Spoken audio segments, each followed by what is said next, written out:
Dear listeners, welcome to Out of Office.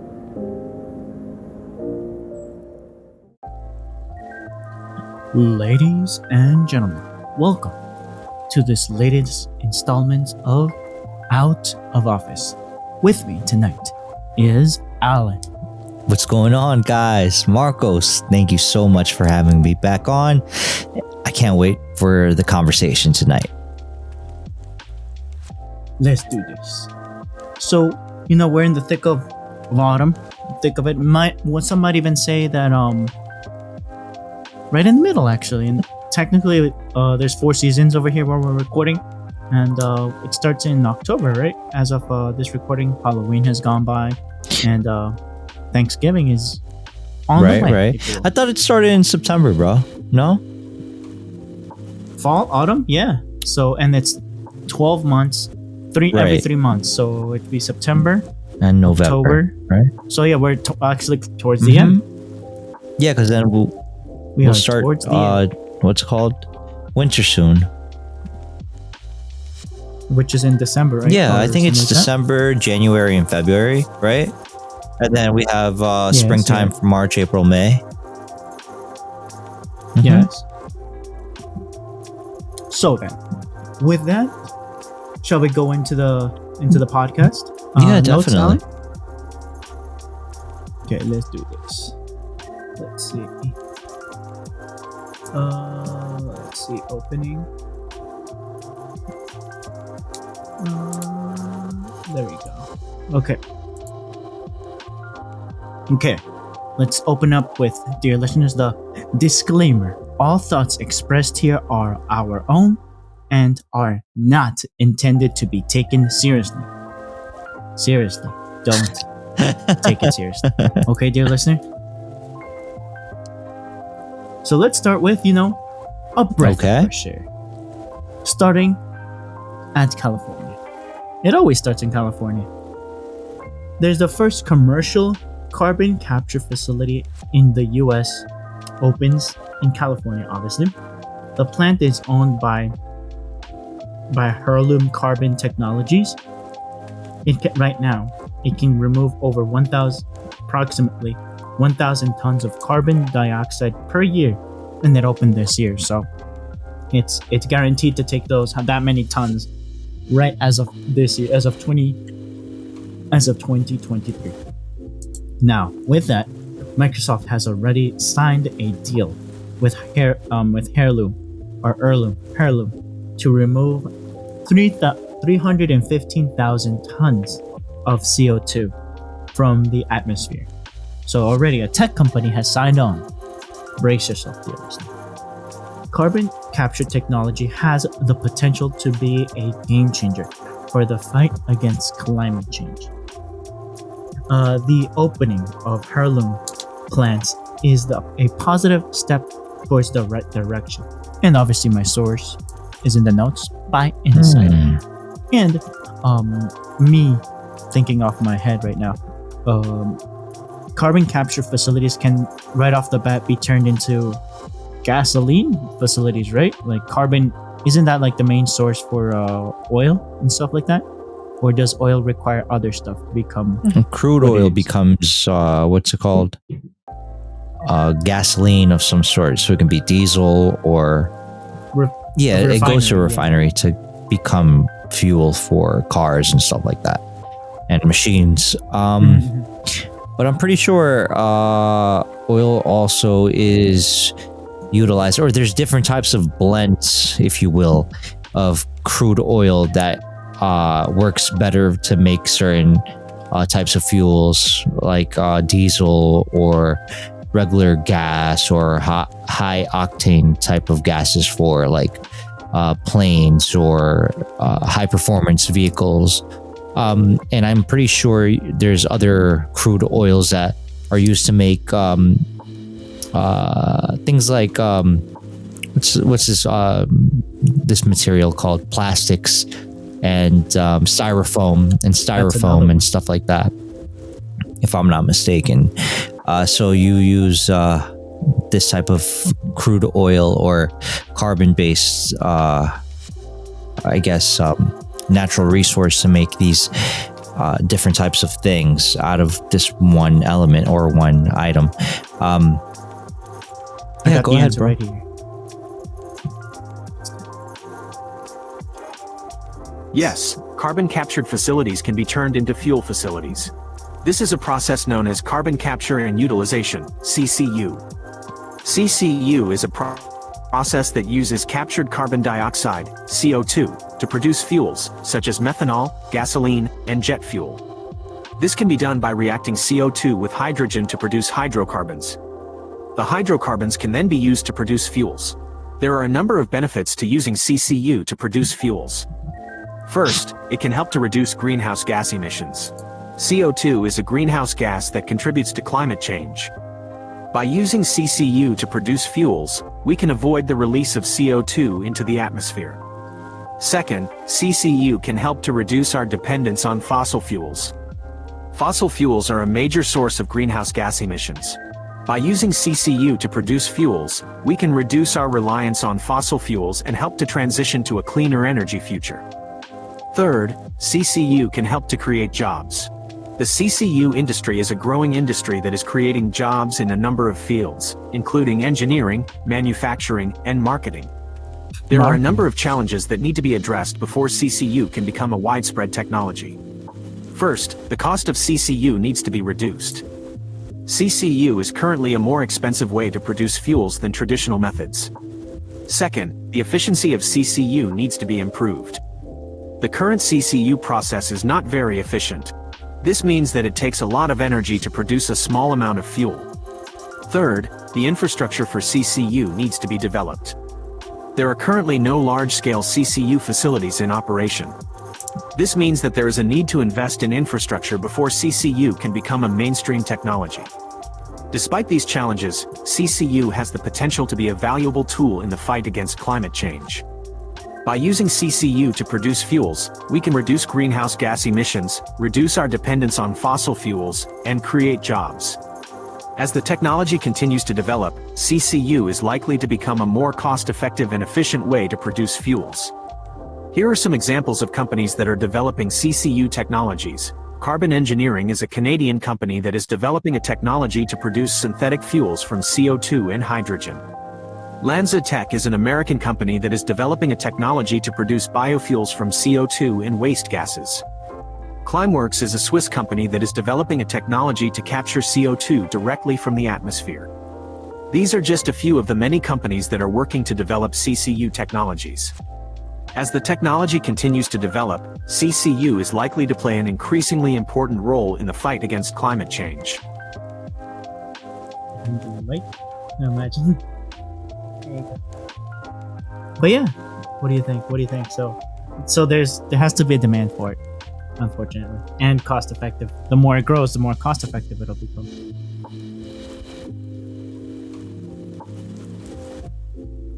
Today I learned.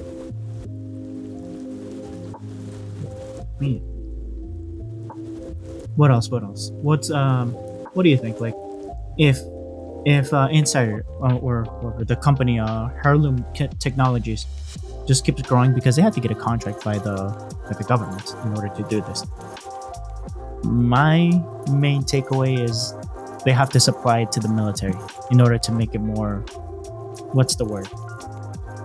Enticing? Financial. You know, who's the biggest consumer of hydrocarbons? Military. If you can sustain them, you can sustain, at least in the US, you can develop more technologies. Or do you think that it should be obviously this would be a contractor, not like a brought to you by the government. It should be like a private company trying to do it. Or do you disagree with this? So yeah, I was listening to this investor named what was his name again? Marion Katutsa from Canada. He was talking about carbon credits. That's what he was talking about.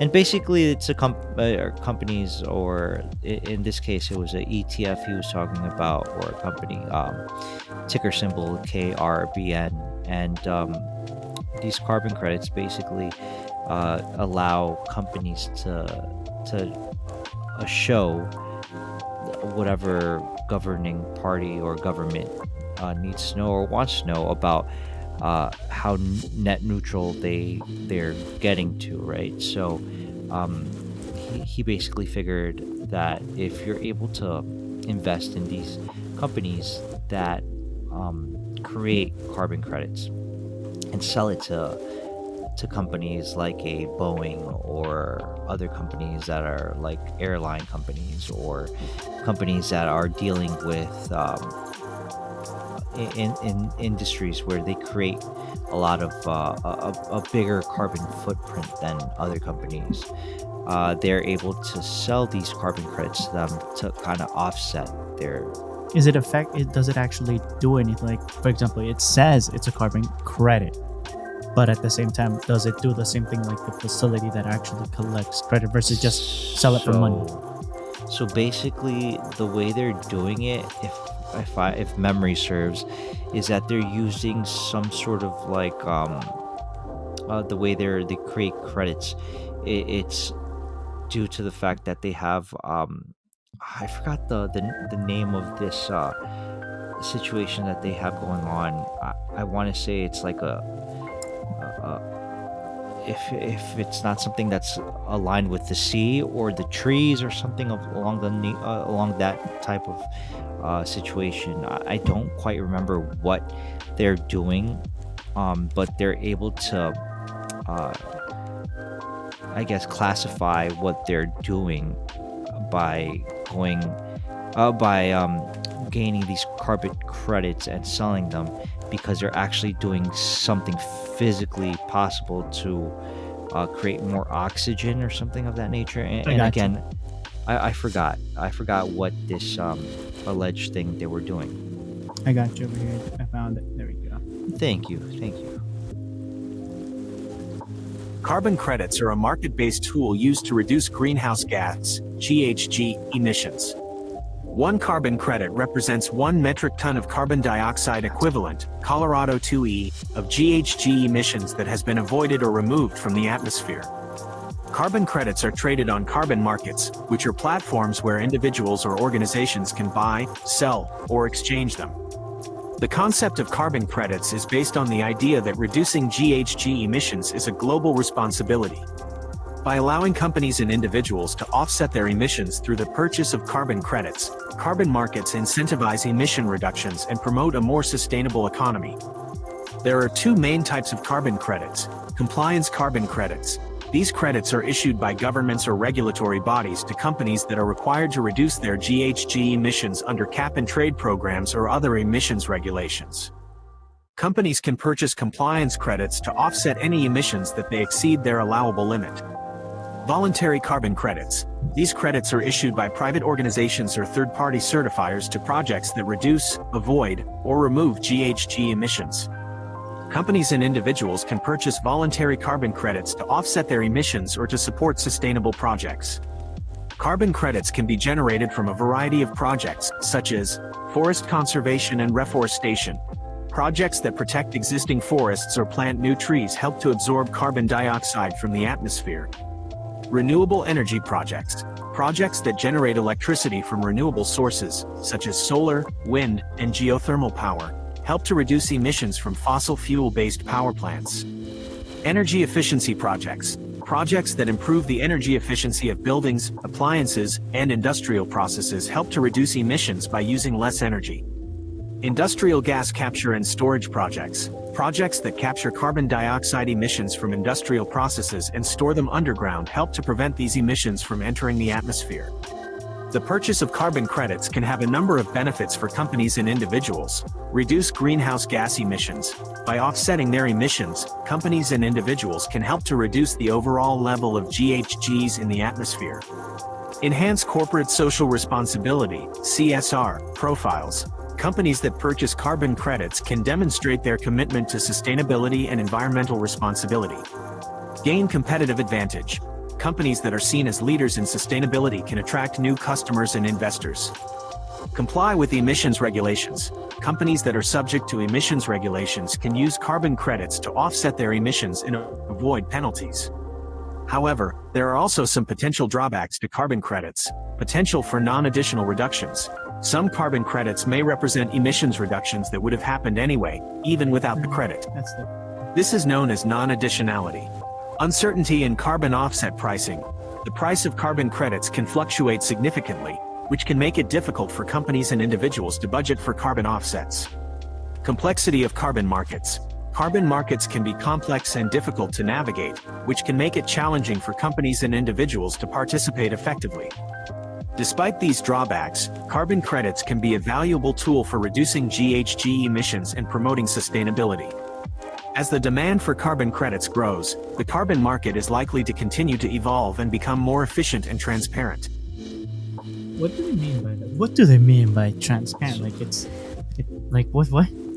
So I'm guessing to your point, where you were kind of alluding to earlier, like how do we know that what they're doing is actually what they're actually saying they're doing? So planting more trees, or figuring out ways to offset carbon emissions by way of what they're doing. So an actual metric. So they're explaining that they're either planting trees or protecting trees, or there's some other ways. Now, the way Marin was explaining it in his YouTube videos, there's a certain type of tropical, and again, I'm going off of memory, and this is like the beginning of the year of this year. I'm pretty sure it was like in January I was listening to this, so my memory is foggy on this.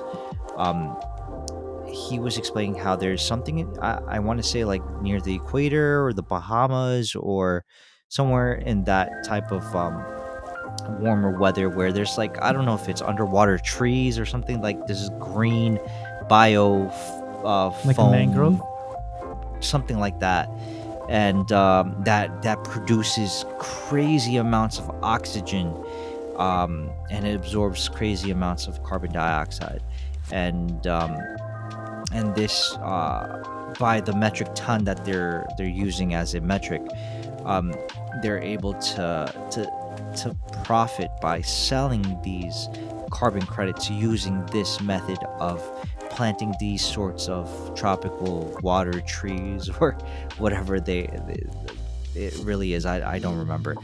And aligning yourself or investing and buying shares of companies that are doing this very thing, selling these carbon credits to companies that need to show on a piece of paper to the government, to other governing bodies, that they're actually doing something about their carbon emissions.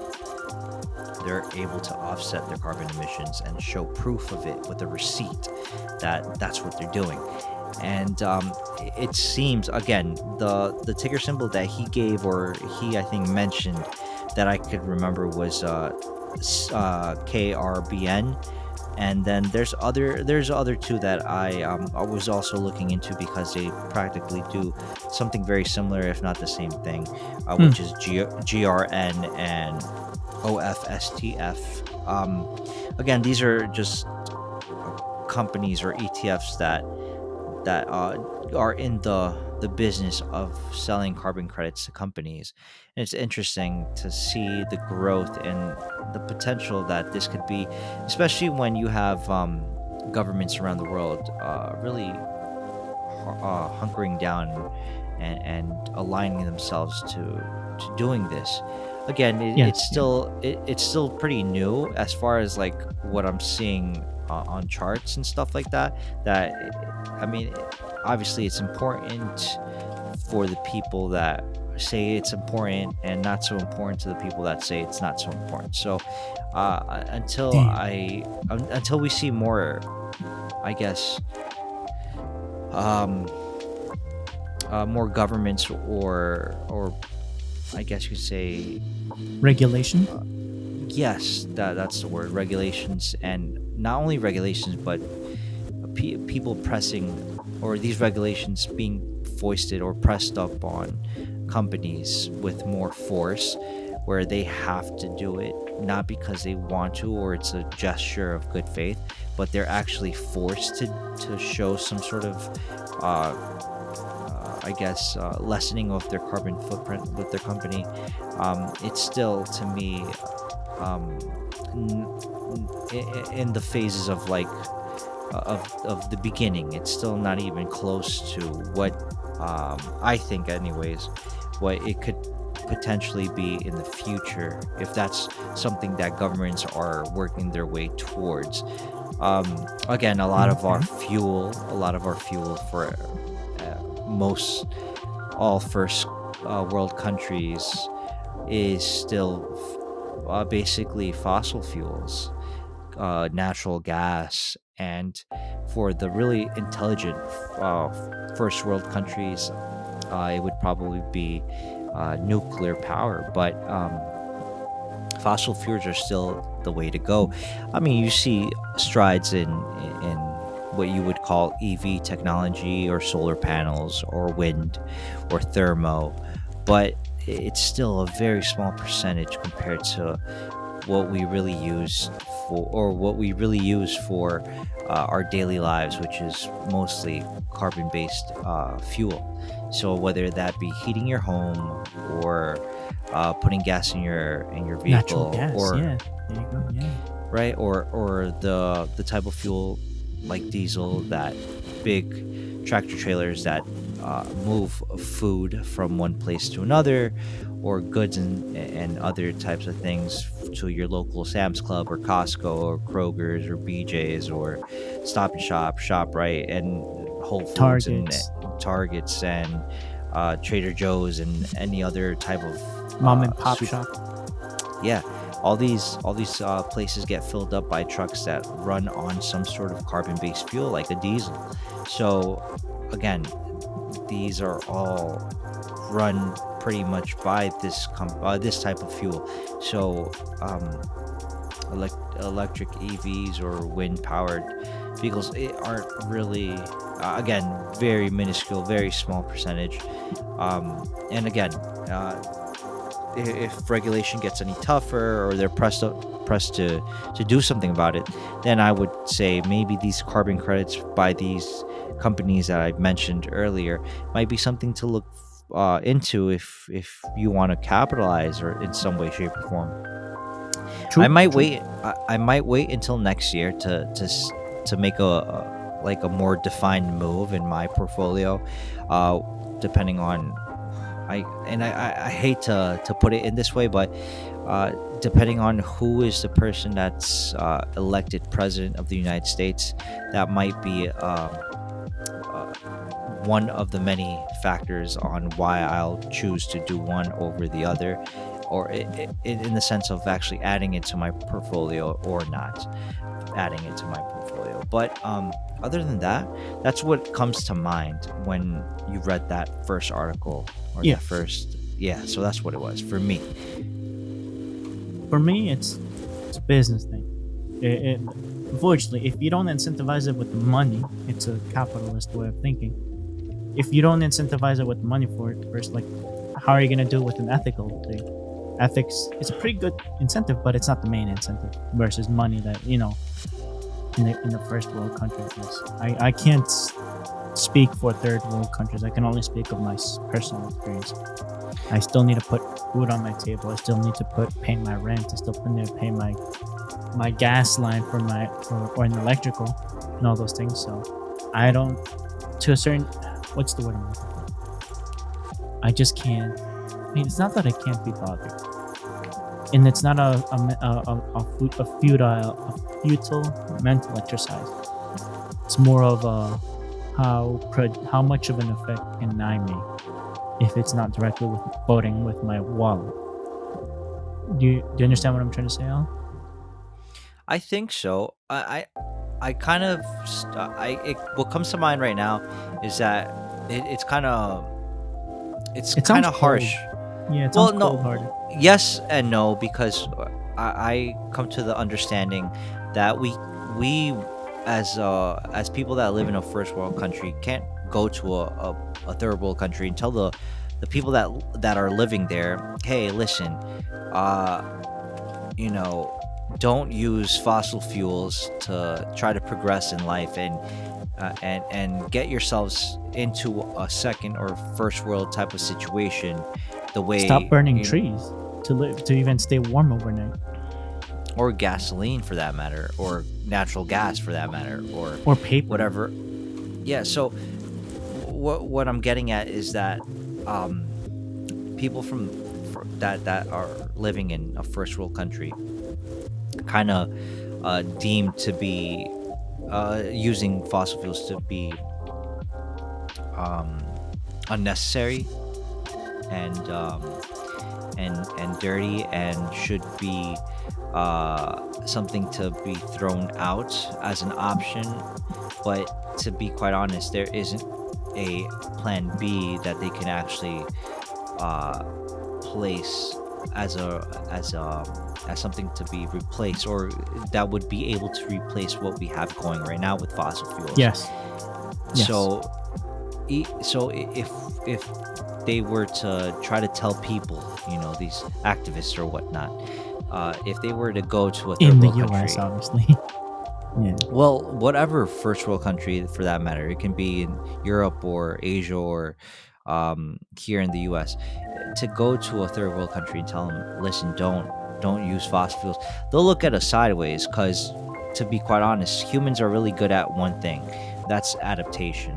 If they know that they're gonna be able to use fossil fuels, they're going to use it in order for them to survive, put food on the table, pay their rent, and try to get themselves out of a third world situation to a first world situation. Because again, the human psyche, or the human natural human being, is going to want to progress and get better and be in a better position where they don't have to bust their hump as hard, because they're able to use and harness the energy that is already at their disposal to make those strides in their life. Now, people in a first world country say, oh, well, not all of them, I can't generalize, but most of the time would probably think that we should all collectively stop altogether as a society. But then you bring society and the world to a halt, because these things need to be there has to be fuel in place for us to move and do things. Things just don't happen just because you want it to. There has to be some sort of fuel to actually get things to do, metaphorically and literally. Right. And sometimes they want to I guess prop up alternative ways of energy. But again, like we were saying before, there is no better option at the moment.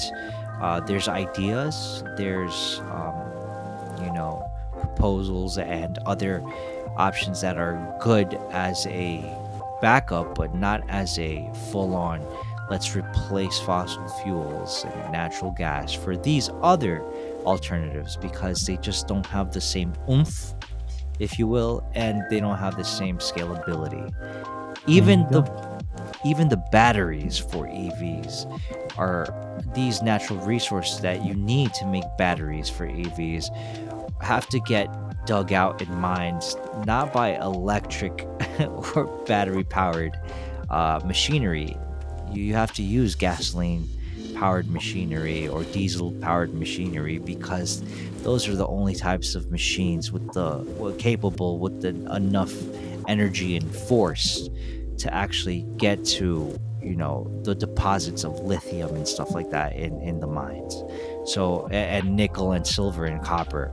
And again, it's pretty naive for us to think that. And again, I'm no expert, I'm no geologist or anything like that, or any expert on climate change or whatever, but I think it's pretty evident to a certain extent that a lot of these plan Bs that people are coming up with are good on paper, but trying to put them into use in real life is harder than it really seems. And again, I just hope that people take the time to actually go through weighing out the options and seeing that maybe what they perceive to be a good replacement for what we have right now isn't sufficient enough, and maybe we should try to blend and do some sort of mix or hybrid, if you will, to mitigate what they think or deem to be Mind you, a bigger historically, footprint. batteries were the first thing to come in for vehicles before even before gasoline.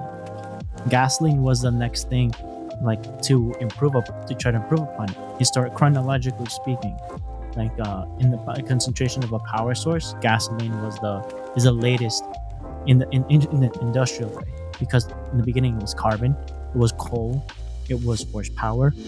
It was chronologically it was manpower, horsepower, or animal power, and then it was carbon, charcoal, coal, and then it was batteries, and then gasoline. Gasoline was like the latest thing before the world wars and all those things. After World War One, at least. So imagine that. Was it? I thought it was steam. Steam was like the after. I mean, you use charcoal because or of the coal, coal. or steam Right. power. But I never really thought about electricity as being before petrol type of energy for in the sense cars. of a power containment, because electricity was also with Mr. Edison. The infrastructure was there, an idea, but not how to distribute it efficiently or mass into a vehicle. It was already into houses, all those things, but not into vehicles. That was still battery packs, if you will, not efficient ones. I think it was like out of sulfur, nickel, and all those things, but not like nowadays, like lithium.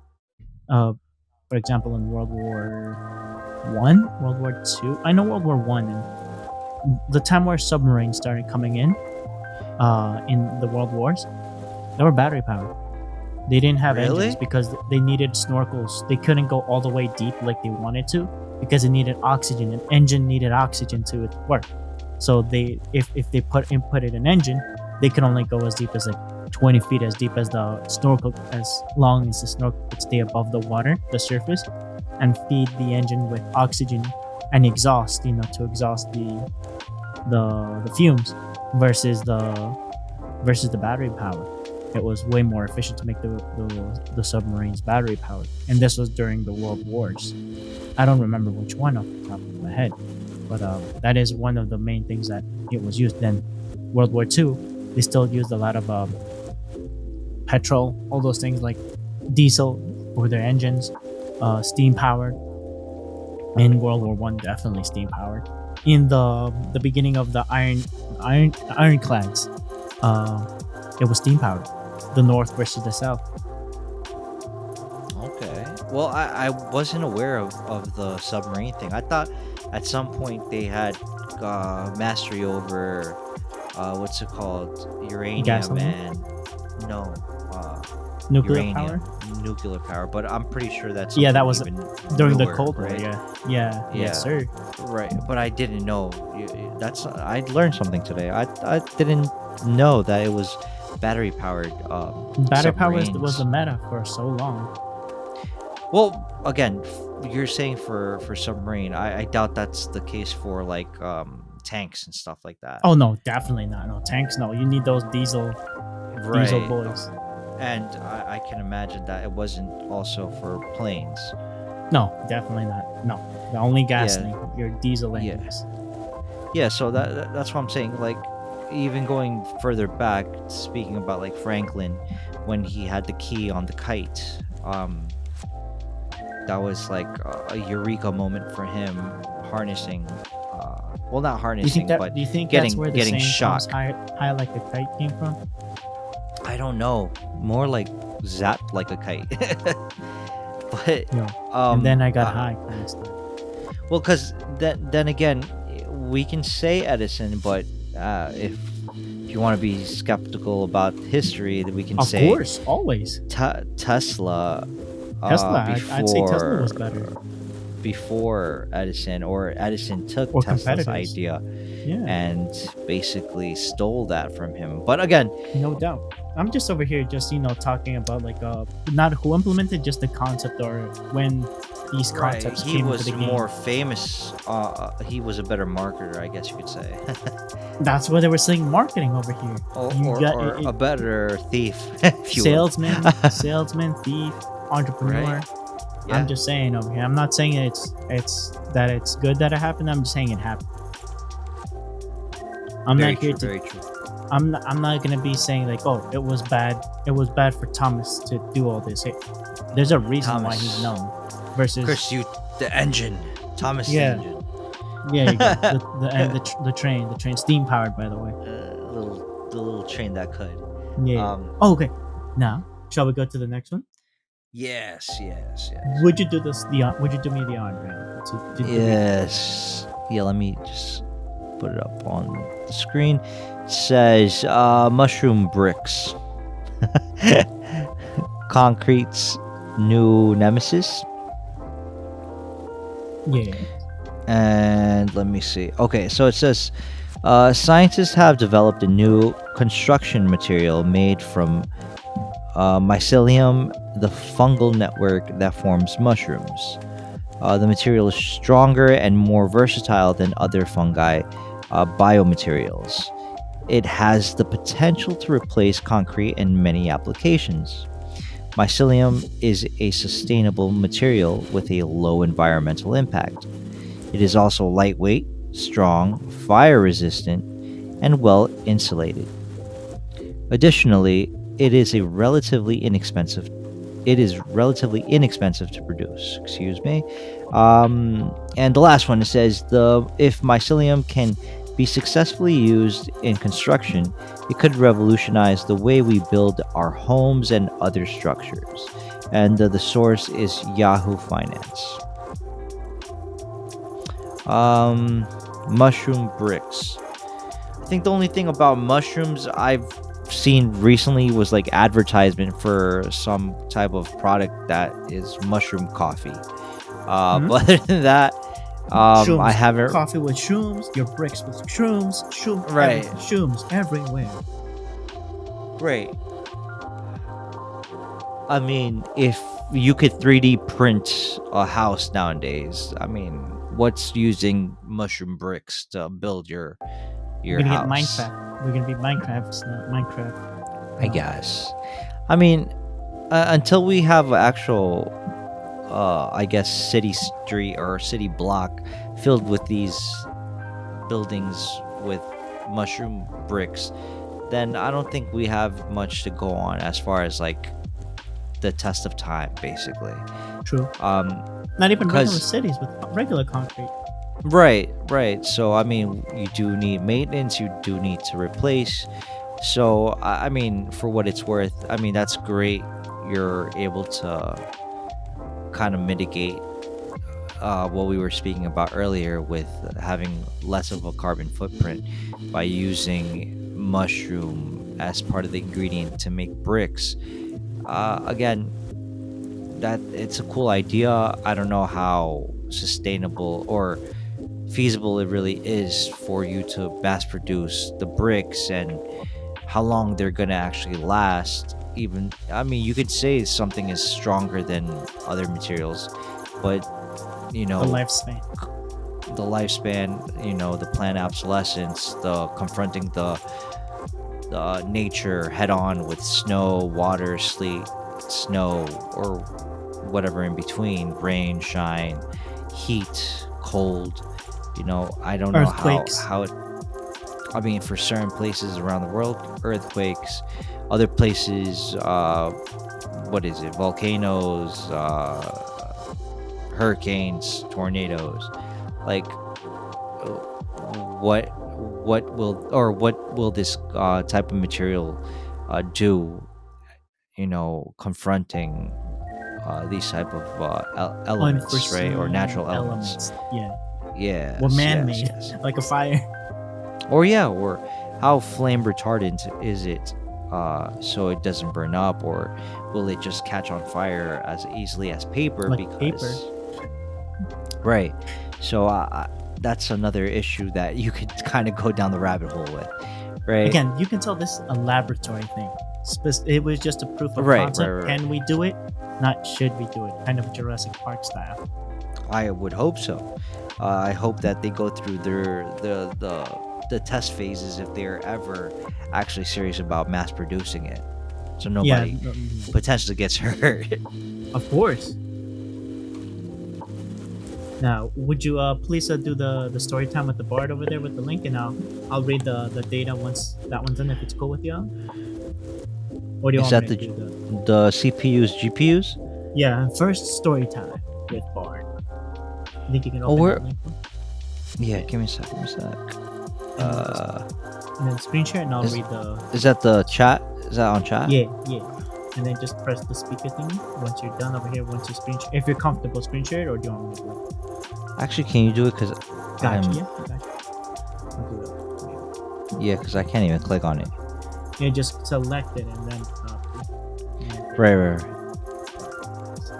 Oh, I apologize, Marcos. You're good. No worries. That's why I offered it.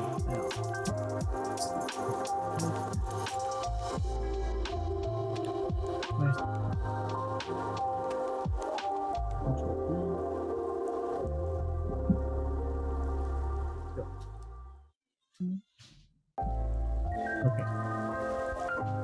Screen share.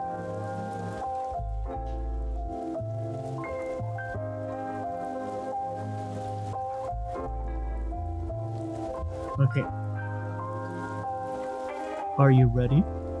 Yes, I am.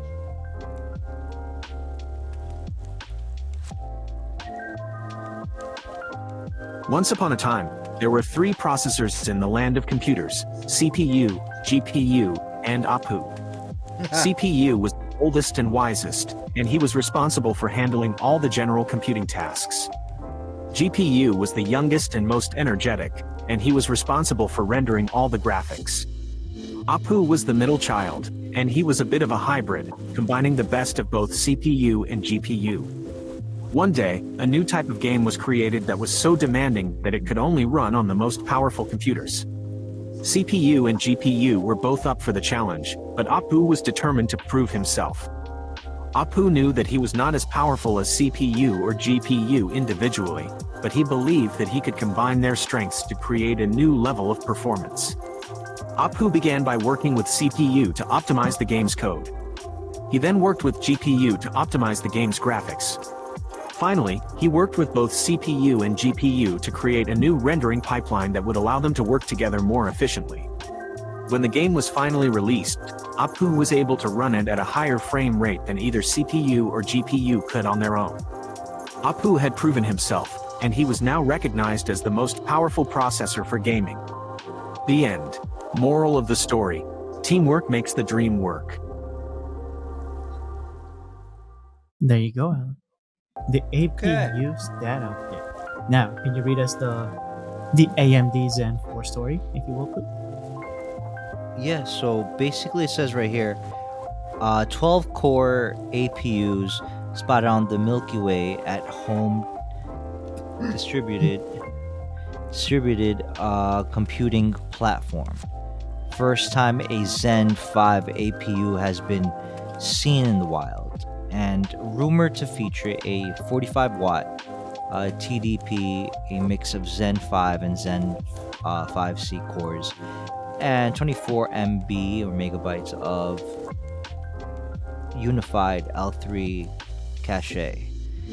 Expected to be equipped with RDNA 3 graphics, a significant upgrade over the current generation of AMD's APUs, more cores, higher check speeds, and better graphics performance. Ideal for a wide range of applications, including gaming, video editing, and content creation. Expected to be released in the second half of 2024. The source is video cards. So there you have it right now. Like, obviously, the APU is like an example for me off the top of my head. I could be wrong, but it's an integrated graphics card that is on the CPU of like the Intel and AMD. Nowadays, the APU is being improved upon back in my day, like in Battlefield, Battlefield Right, 3, right. Battlefield 4, those video games, they could you can run it on a very high-end AMD graphic CPU, and it could help you make a smaller PC, a smaller footprint on the desktop. But then laptops wanted to join the chat, if you will, or the sales market of this. An example, one of my personal laptops, one of my first custom built laptops, hashtag not sponsored, was made by Origin, which is a company that decided to separate itself from Alienware. And Alienware was purchased by HP, and it became a branch of HP. Versus Origin was whatever they wanted to do their own thing, go their own way, do their custom builds, products and projects. And I pulled the trigger in 2016 and bought it. I didn't understand that. Sorry about that. And I wanted good, to you're become a customer with this company. I liked their story. I liked their reviews in 2016, and did the purchase. Again, this was and when I got the laptop, it was a micro motherboard for those people who know what motherboards are and all those things on PC land. It's a very small form factor PC, but with a desktop powered CPU in quote unquote laptop size. But mind you, the laptop weighs 25 pounds. I think you've seen it back in the day, right, Alan? I think I brought it to a project over there at your house before the pandemic, like in 2018, 2017. I think so. Yeah, I remember it. The power brick, they gave you two because you can burn through one eventually, that how much you use it. The power brick weighed 12 to 13 pounds. I'm like, god dang, but that was portable. You know what I mean? For that time frame, it satisfied. They could sell you a good product, a desktop quality, because it was hardware made for desktop on a big body frame chassis, if you will. Nowadays, as of the recording 2023, all that same quality and power was brought down to a 4-pound laptop. Can you imagine that? A 4-pound laptop with like barely an inch of thickness, versus the other one was like 4 inches of thickness. This one is barely like an inch or two. A thin laptop, but again, 16-inch monitors. The other one was a 17-inch monitor. This one, the power the AC connector is barely like a pound or two. Again, that's where a lot of the power stuff happens. So that's like 10 pounds, no, 2 pounds at most. It weighs the same as the laptop. Versus the other one, obviously, was still lighter, but it was still 12 pounds. And the laptop was 20 pounds, 25 pounds on the low end. So we've advanced. And we as people living in this kind of society, if you will, has been able to make more powerful or equally just a parity. You reach the same parity for a smaller footprint and a smaller power draw. As a customer, like for may that be Macs, or may that be for, again, PC land, which is a big world. Right now, hashtag not sponsored, I have an Asus ROG Zephyrus product, which is I'm a very happy customer with it. I'll probably take a picture. I've actually posted pictures on Twitter of me watching data transfers or rendering, and then you can see everything on Twitter, dear listeners, and see the posts that I do on my personal account on Twitter. But I'll repost them on the podcast one, and it's so exciting. So as of 2024, you're gonna go mobile and even smaller laptops. Alan, like for example, what kind of laptop are you in right now, or PC are you in right now? A Windows product. So it's a Microsoft Surface Pro. I believe it's the 9, if I'm not mistaken. And I got it stock, but it does its job well. Can't really complain. And that's just the CPU and the integrated GPU on the chip that you have. Right. And I did buy a terabyte. What's it called? It's a Corsair. Yeah, it's of course. Upgradable.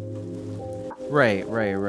It's an actual upgrade to a terabyte worth of memory. Storage. Right. Can you imagine that, dear listeners? Like, Alan has more power now on the laptop that is using right now than what I had in 2016. That's just exciting, man. It's over 2015 on my original laptop when I was in college. I was able to run CAD, computer-aided designs, CAD for short, projects on 2010, 2013, 2014 laptops with no issue, and I did my degree projects and all those things with no issue. Nowadays I can render on a freaking laptop, so it's so exciting, dear listeners. Now you can run AAA games on a laptop. Obviously, there's some Very limitations. true. There's some limitations, but then again, it's only going to get better and better. Definitely. And Alan agree. and I are going through it with our smartphones, with our laptops. It's so exciting. So hopefully, it can be better. And it's because it's an I want to say free market, and the market is demanding for more portable with PC specs. You know what I'm trying to say, Alan? Yeah, definitely. I think I get what you're saying. You just want the most bulkiest, or not bulkiest, but like the most efficient machine ever in the form factor of a MacBook Air, if you will. Thin, light, or a smartphone, right? And I think I sent in the group chat, it was the Qualcomm. I think it was like a Hawaii edition. It was like maybe it took place like maybe a couple of weeks ago, and they were showing off Snapdragon chipsets.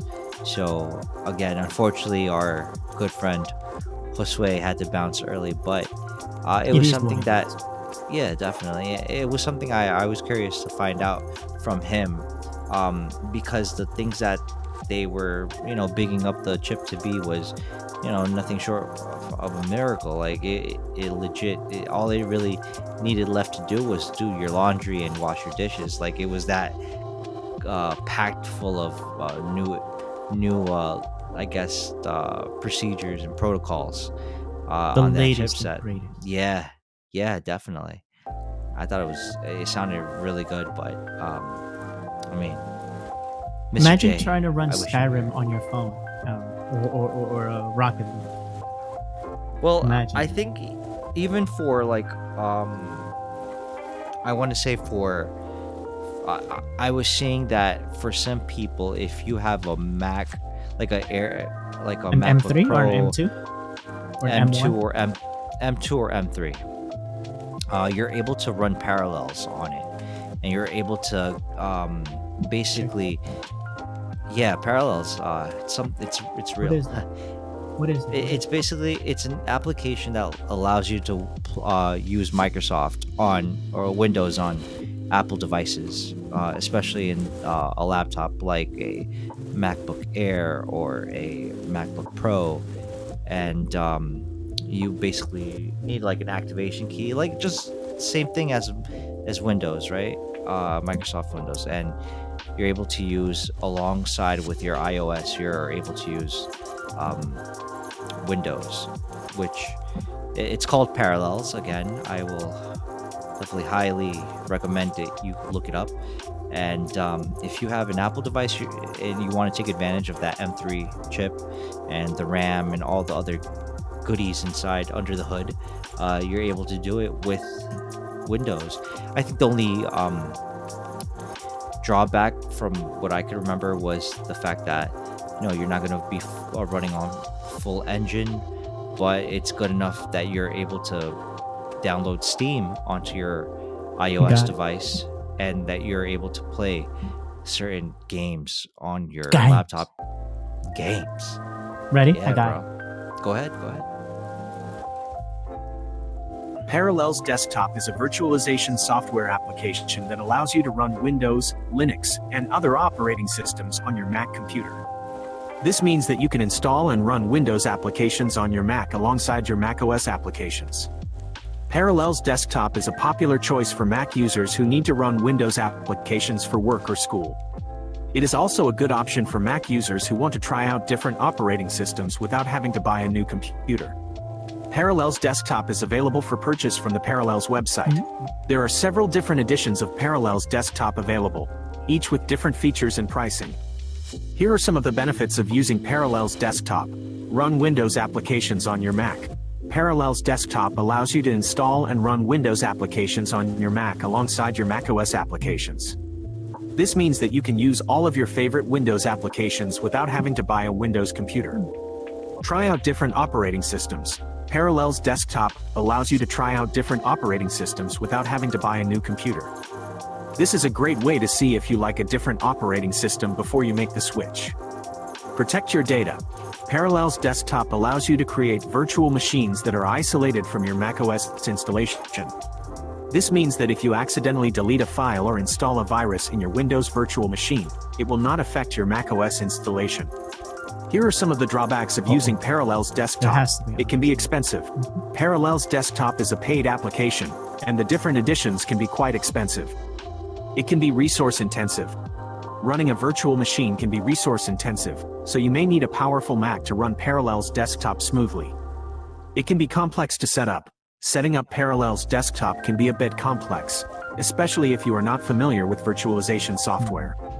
Overall, Parallels Desktop is a powerful virtualization software application that can be a valuable tool for Mac users who need to run Windows applications or try out different operating systems. However, it is important to weigh the benefits and drawbacks before deciding if Parallels Desktop is right for you.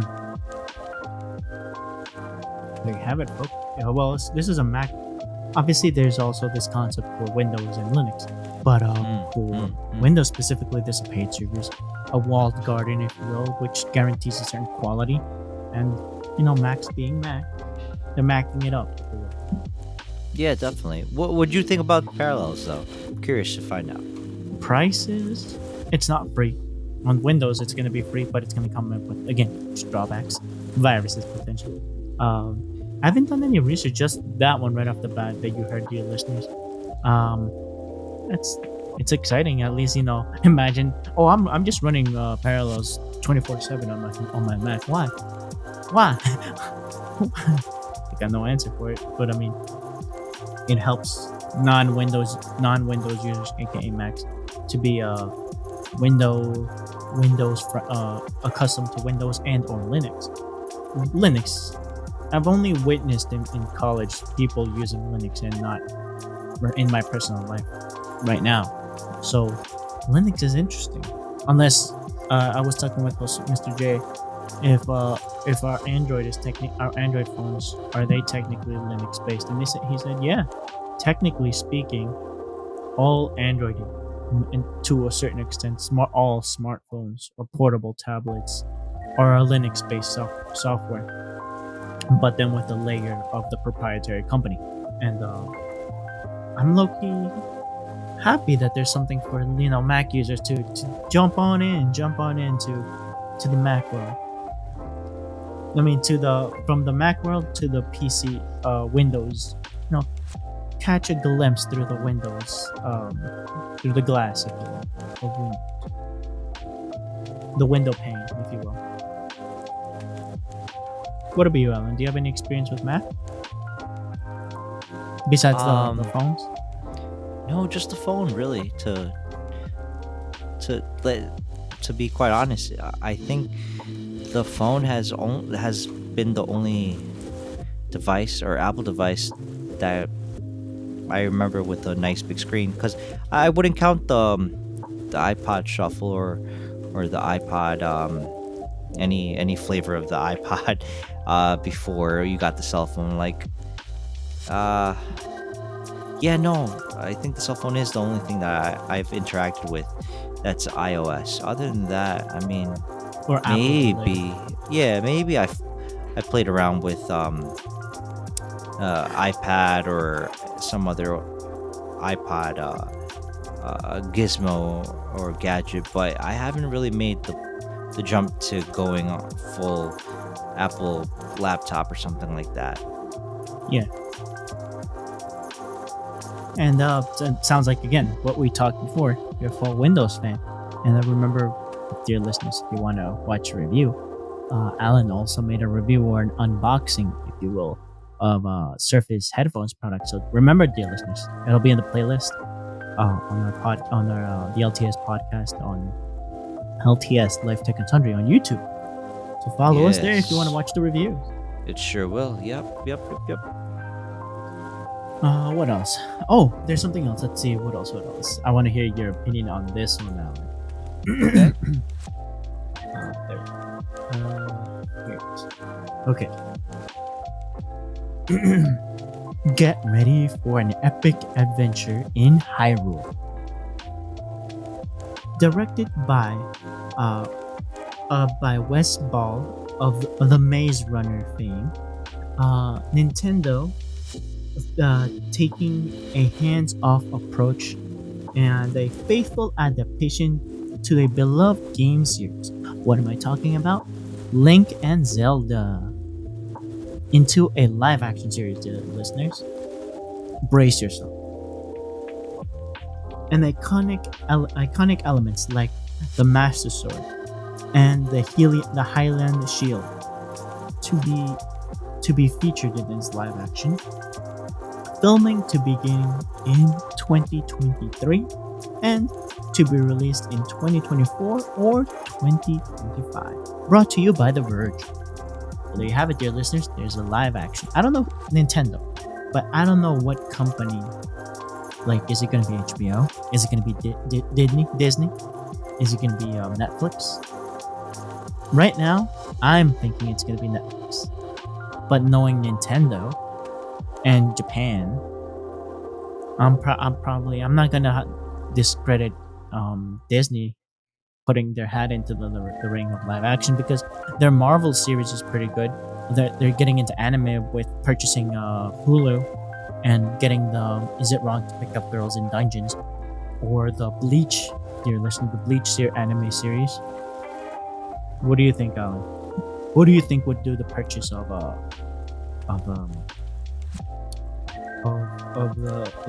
Link and Zelda live action series?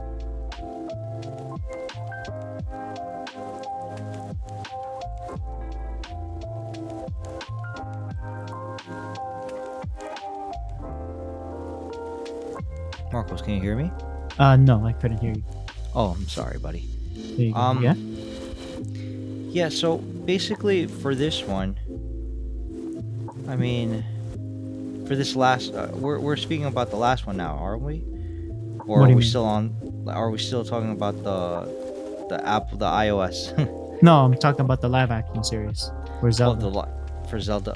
To be perfectly honest with you, like I've never been a big Zelda or Link fan, so I don't really have much information to give you. Who do you that think one. would purchase it though?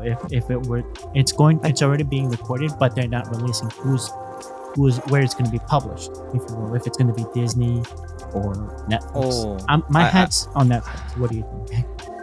It might be Netflix. It could be that one of these other studios, like a Sony, might want Crunchyroll. Something like that. Probably. I don't know. Being I'm that excited. being that it's a Nintendo, they could go the route of the Mario movie that came out not too long ago. Might. Yeah, they can just do like an animated movie of some sort. Where is it being released? The Mario movies. Is it just downloadable like on Google or stuff like that? Well, they were in theaters, and you could also buy or rent it on what's it called, Google Play Store, and I'm pretty sure also in other platforms like Amazon Prime or something like that, or Prime Videos. But for Zelda Link, I mean, they could go down that route because they've already done it before, being that it's a title on Nintendo. I mean, I don't think they would try to go and use a third party that, that's not affiliated with Nintendo. It would probably make it a Nintendo Store exclusive.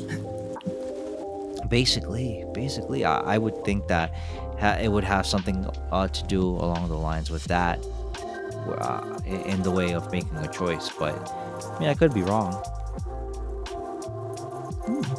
Imagine that would be the biggest blunder, but it sounds like Nintendo's another kind of Apple kind of thing, that they like to keep their walled gardens and have it. But then again, didn't they do a collaboration with Apple that you could buy like a Mario game and like an equivalent of a Nintendo Play Store on Apple?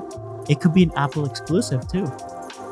Oh, you mean like the Mario Party type of game? Yeah. That's true, but I don't think that would translate very well. An Apple TV exclusive, if you will. Yeah, because I mean, you could say that it would be good for, but I think the more eyeballs you can get on it, the better.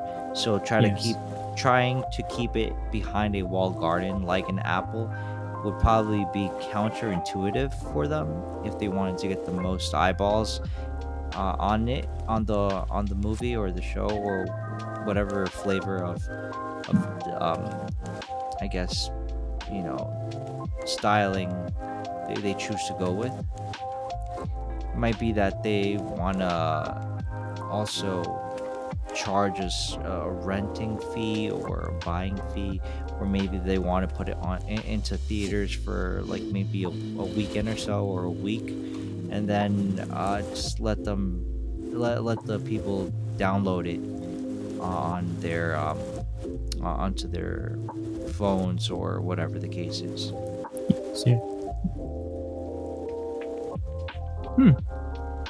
I didn't think about it that way. But at least stay tuned, dear listeners. Best. Hopefully, we'll have hopefully between Alan, Sway, and myself, we can have someone with renting the services to be, or having a subscription to wherever they post it, or maybe even purchase it on the video store, Play Store of Google, maybe. Stay tuned, dear listeners, and it's gonna be a live action. So it's gonna be exciting. Right. What else? And with that, dear listeners, I feel like we can go. Do you want to go to the anime segment, or do you want to call it for this episode, Alan? Yeah, I'm pretty sure we can call it right now. We'll have anime with Mr. J when he's available again. Yes. Okay then. Thank you, dear listeners, for joining us on the podcast. My name is Marco. My name is Alan. And remember, follow us on all the social medias. X, formerly known as Twitter, Instagram. Yep. On YouTube, there's going to be a video portion of this. We're going to be creative and try to do a video portion of this podcast. And follow the shenanigans and posts that we normally do on the social medias. I try to have fun on my personal, but I'll keep the podcast Twitter and X account updated with that as well. So remember, dear listeners, wash your hands. Absolutely, wash your hands. And brush your teeth. Brush your teeth. And stay frosty. Definitely.